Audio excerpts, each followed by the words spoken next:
Varíola do macaco. Que raio é isso, doutora Kelly? Tô com medo. Como que eu faço? O que que eu faço para me proteger dessa doença? Calma, vem comigo nesse vídeo que eu vou te contar.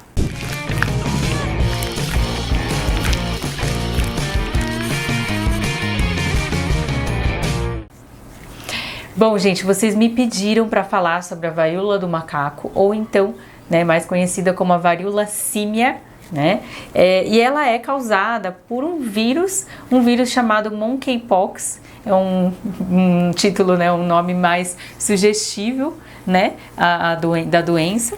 E é uma zoonose, ou seja, ela é causada por um vírus, mas que foi transmitido através do macaco de maneira original. Então, o que aconteceu? Se vocês já ouviram essa palavra, varíola, foi uma doença que foi erradicada, já não era uma varíola do macaco, era uma varíola que acometia humanos e que era muito grave, e foi uma epidemia. E a primeira epidemia no Brasil aconteceu em 1563, olha só.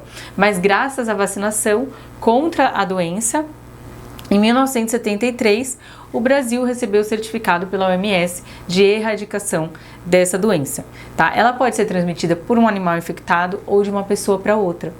E essa varíola do macaco, ela é uma varíola que chegou aí para nós de uma maneira um pouquinho diferente, obviamente não é a primeira varíola lá que aconteceu há um tempo atrás e já foi erradicada, mas é uma variação.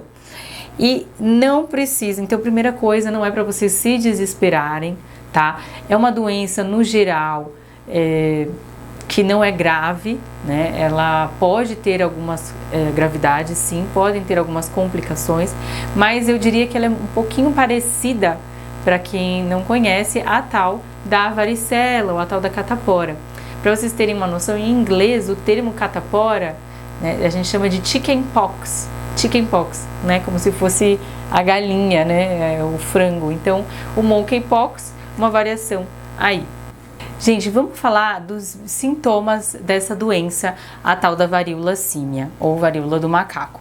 Como que aparece? Então, depois de 5 a 21 dias após a infecção, a pessoa, que está contaminada, que recebeu aí os vírus dessa doença e desenvolve a doença, ela vai ter febre, calafrio e aumento dos linfonodos, tá? Depois de 1 a 3 dias da febre, o que vai acontecer? Vai aparecer um exantema, que são aquela vermelhidão no corpo, e você vai começar a aparecer lesões no corpinho, que são muito semelhantes até a lesão da catapora, da varicela. Então é como se fosse uma bolinha d'água.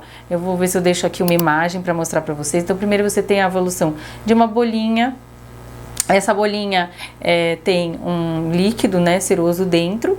Depois, ela que a gente chama de pústula, então ela vira uma lesão muitas vezes que pode se infectar por bactéria. E aí depois vira uma crosta e depois essa crosta ela cicatriza, tá bom? É muito parecido com a evolução da catapora, ao meu ver aqui.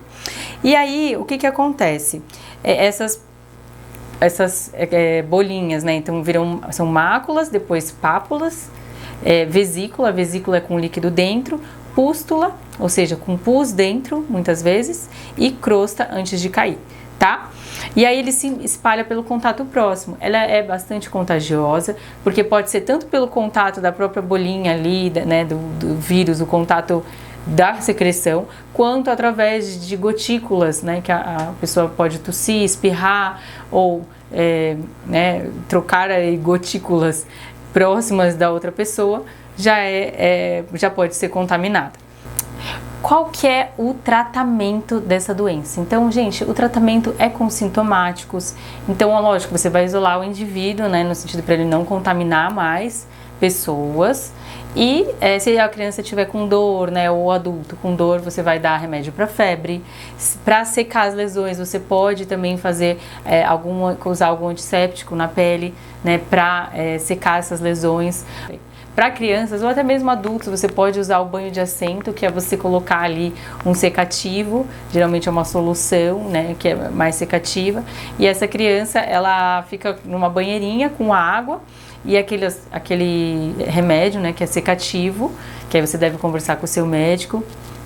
Geralmente usa-se esses comuns que tem mesmo em farmácia, ele vai saber te informar. E aí você vai tratar essas lesões até elas secarem completamente.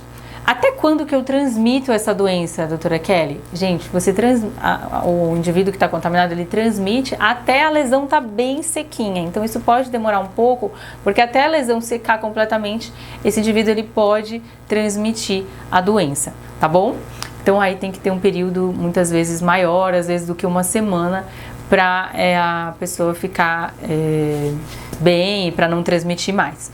Doutora Kelly, quais são as complicações então dessa doença?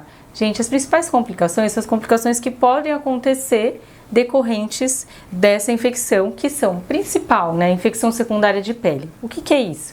Aquela bolinha, né, que ficou ali no corpo. Você, por exemplo, pode coçar, né? A pessoa pode coçar, a criança, enfim. A hora que coça, entra a bactéria nessa lesão infectada e aí faz uma infecção por bactéria secundária. E aí precisa tomar antibiótico, muitas vezes a criança fica mais prostrada, às vezes precisa ser internada, mas muitas vezes também pode ser tratada apenas com antibiótico por boca, né? Via oral, tomando o antibiótico. Tá bom? E aí o médico, lógico, que deve fazer essa prescrição. Outras complicações, broncopneumonia ou pneumonia, né? Pode ser uma complicação do próprio vírus, tá? E aí precisa tratar também com um antibiótico muitas vezes, tá? Geralmente é um quadro secundário e não é muito comum, mas pode acontecer. Outras complicações também podem dar raras, né? Infecção generalizada e infecção no sistema nervoso central, que se chama encefalite, tá? Encefalite. Então, também pode acontecer, raro também, é uma infecção na córnea. Então, o mesmo vírus ele atingir a córnea, que é uma região aqui do nosso olho, e isso pode levar à perda de visão. Mas, como eu falei, essas complicações são bem raras, graças a Deus, né? Felizmente. E aí vocês vão me perguntar, nossa, mas e agora, doutora Kelly, vai ser igual ao Covid? A gente vai ter que tomar todo esse cuidado, vai ter que se isolar, o que fazer, né? Não, provavelmente é uma doença, né, a varíola é uma doença que já existia, e aí houve essa mutação, né, por conta da varíola símia, que é uma cepa diferente do vírus, mas a gente não vai precisar criar outra vacina e felizmente é uma doença aí benigna, tá? Então, o que a gente tem que tomar cuidado? Continuar, né, lavando bem as mãos, higienizando, uso de máscara, né, se necessário, em locais fechados.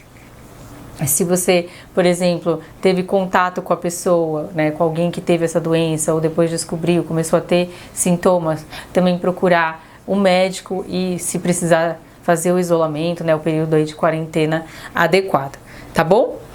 Quais são os diagnósticos diferenciais? Ou seja, o que é isso? Que outras doenças podem estar relacionadas à varíola do macaco ou que podem também ter um outro diagnóstico, né? Não necessariamente vai ser a varíola símia. Então, tem a varíola símia ou monkeypox, a catapora, que é o famoso aí da gente ter a varicela, a catapora, né? Que você vai ter também febre alta, os três vai ter febre alta, ou o sarampo. Todos você vai ter uma febre muito alta. Geralmente a varíola símia é uma febre um pouquinho mais baixa, né? Maior que 38. A catapora geralmente uma temperatura maior que 39 e sarampo até maior que 40, né? O exantema, né, que é essa vermelhidão no corpo, acontece de 1 a 3 dias na varíola símia. Na catapora vai ser de 0 a 2 dias, então o exantema é logo no início da doença. E o sarampo também acontece aí de 2 a 4 dias do início da febre, tá bom?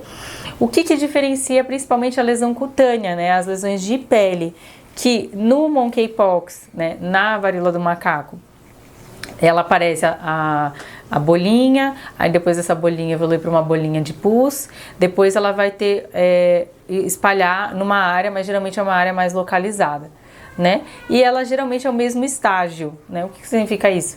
Não vai ter tipo uma bolinha e a outra que já virou crosta, não, geralmente as lesões elas vão evoluir no mesmo estágio. Já a catapora, a gente vai ter lesões, por exemplo, ou as bolinhas em estágios diferentes. Então, algumas nascendo, outras já com a bolinha de água, outras já estourando e outras já secando.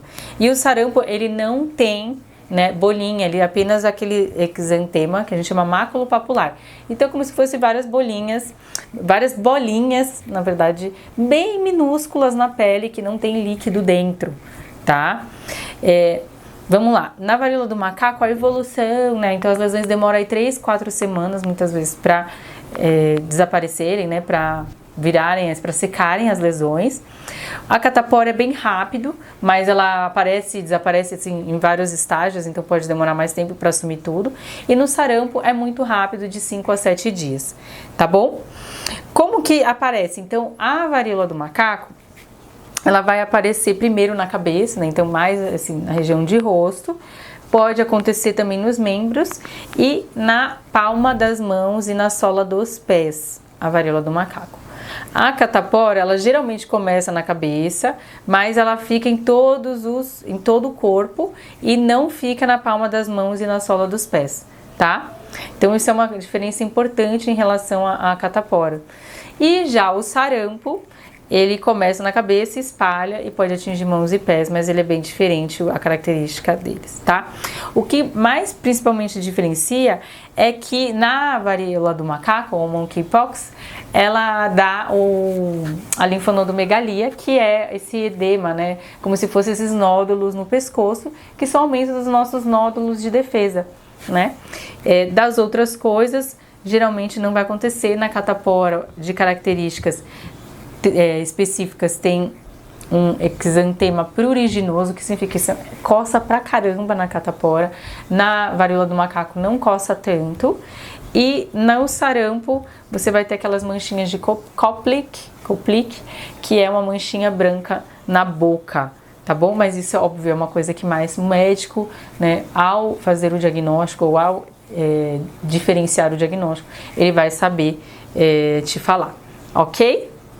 Então, gente, essa foi a explicação sobre a varíola símia ou varíola do macaco. Se essa informação foi importante para você, olha, já compartilha para o máximo número de pessoas, para não, né, ter terrorismo, mas para vocês, terrorismo no sentido de tipo, estou com medo e agora, mas sim vocês saberem a informação correta, saber quando conversar com o médico, saber o que fazer, tá bom? Então, até o próximo vídeo. Tchau, tchau!